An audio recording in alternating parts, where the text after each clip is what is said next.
Hindi mo kailangang ipilit na maging mabuti sa paningin ng lahat. Ang mahalaga, naging totoo ka.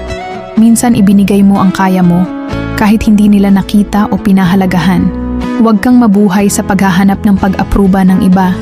Ang mahalaga ay ang sarili mong respeto at kapayapaan. Magpatuloy ka, dahil ang tunay na kabutihan ay hindi laging kinikilala, pero laging may halaga.